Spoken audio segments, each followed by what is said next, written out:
Hola chicos, muy buenos días para todos, espero que estén muy bien. El día de hoy tenemos nuestra clase de historia. El tema son las revoluciones políticas del siglo XVIII. Así que por favor presten muchísima atención a la siguiente presentación. Antes de iniciar con nuestra presentación, vamos a hablar sobre las normas que se deben tener durante la clase. La primera norma es no usar las redes sociales mientras están en su clase, pues esto hace que ustedes se distraigan y no presten la debida atención. La segunda es no hablar con las demás personas, ya que esta es un factor de distracción. La tercera es estar en un lugar muy cómodo y adecuado para recibir la información. La cuarta es tener muy buena actitud a la hora de ver nuestra clase. Y la número 5 es tomar los apuntes respectivos a la clase. Bueno chicos, vamos a empezar con las revoluciones políticas del siglo XVIII. En el último tercio del siglo XVIII ocurrieron dos revoluciones políticas que marcaron el fin del antiguo régimen. Uno, la independencia de las 13 colonias y la Revolución Francesa. Ambos fenómenos influirían notablemente en las revoluciones liberales o burguesas del siglo XIX. La independencia de las 13 colonias. En el siglo XVIII, Gran Bretaña tenía varias posesiones en la costa oriental de Norteamérica, las llamadas 13 colonias. La independencia de este territorio fue el resultado del conflicto entre los colonos norteamericanos y Gran Bretaña. Como consecuencia de este proceso surgió un nuevo país, los Estados Unidos de América. El origen del problema tuvo una base económica. Las colonias desarrollaron un sistema económico propio y empezaron a ver a Gran Bretaña como una barrera para su desarrollo.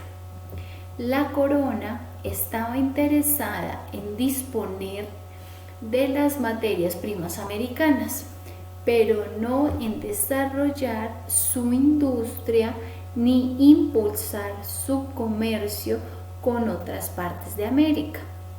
Además, los colonos no tenían una representación en el Parlamento inglés. Las tensiones entre la corona británica y las colonias iniciaron después de la Guerra de los 7 años, que duró entre 1756 y 1763, en la que Inglaterra derrotó a Francia. Durante este conflicto, los colonos contribuyeron económica y militarmente, pero no fueron recompensados por la corona. Esta actitud generó un resentimiento de los norteamericanos hacia los ingleses. La situación empeoró desde 1764, cuando Gran Bretaña empezó a decretar unas leyes para aumentar los impuestos sobre las colonias, tales como la ley de impuestos sobre el azúcar y la ley de timbrados. Los colonos se mostraron muy descontentos por estas medidas, no solo porque aumentaban sus tributos, sino porque no fueron consultados con ellos. El siguiente fue en 1773. La corona sancionó un nuevo impuesto sobre el consumo de té. Como una forma de protesta, un grupo de ciudadanos de Boston asaltaron 3 barcos de la Compañía de las Indias Orientales y arrojaron al agua el cargamento de té. Este hecho se conoció como el Motín del Té, con el propósito de contener el descontento de las colonias.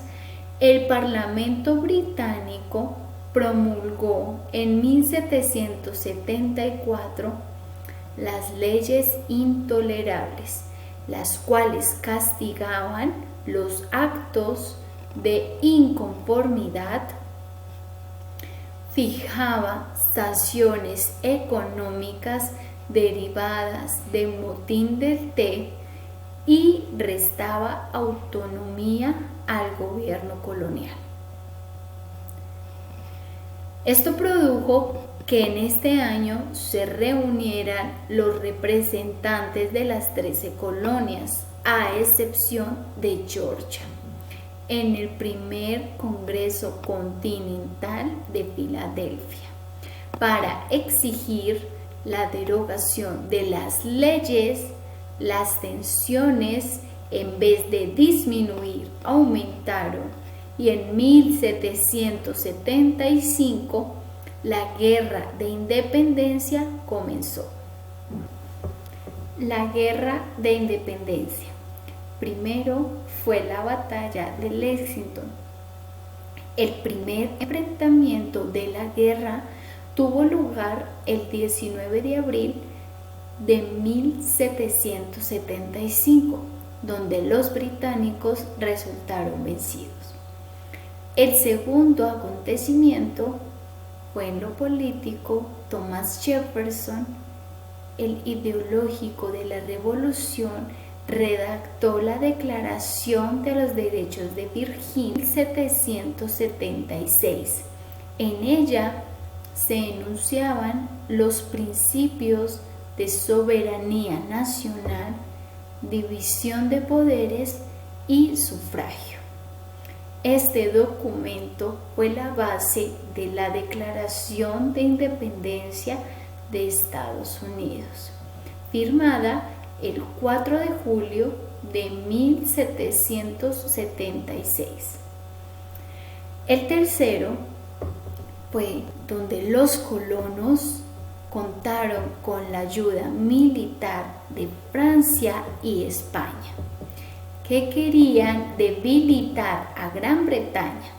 El desarrollo de la guerra entró en su fase decisiva con las victorias de los colonos en Saratoga en 1778 y Georgetown en 1781.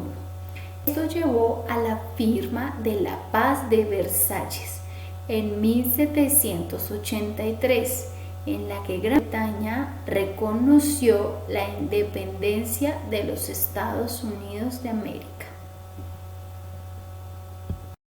Constitución de los Estados Unidos. En mayo de 1787, los representantes de las 13 colonias convocaron a una convención constituyente que sesionó en Filadelfia. Allí se discutió la estructura del nuevo estado.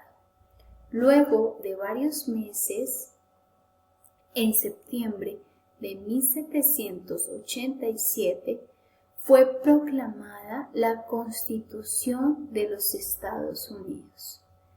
Esta Carta Magna estableció un sistema federal de gobierno en el que los distintos estados eran autónomos en asuntos locales, pero delegaban poderes al naciente gobierno nacional. La organización política.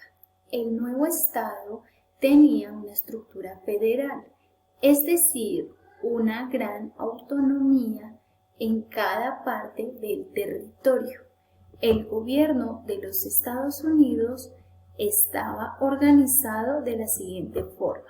Primero, el presidente controlaba el poder ejecutivo y era elegido cada 4 años por medio de una votación indirecta, es decir, los ciudadanos elegían a un grupo de representantes que a su vez decidían quién sería el nuevo gobernante. George Washington fue el primer presidente de los Estados Unidos.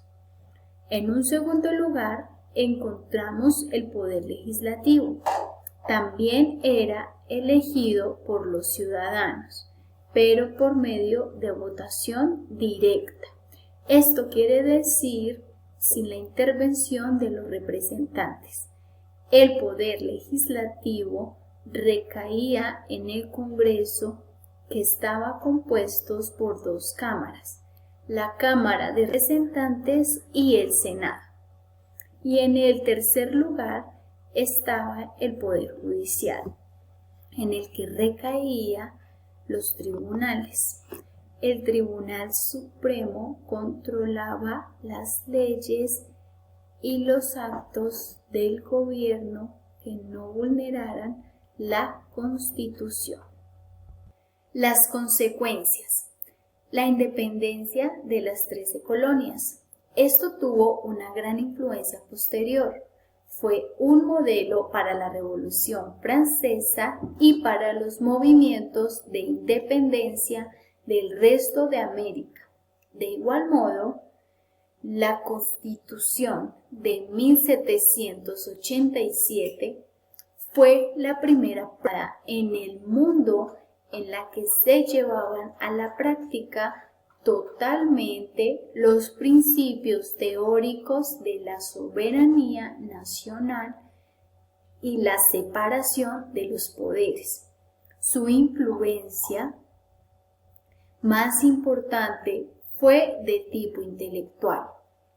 Los documentos de los ideólogos de la Revolución Norteamericana difundieron ideas como la resistencia a la tiranía y la creación de instituciones racionales que favorecieran la felicidad. Así, las ideas de los ilustrados se hicieron por primera vez realidad.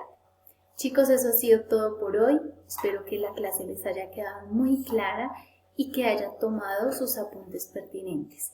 Nos vemos la próxima vez. Que estén muy bien.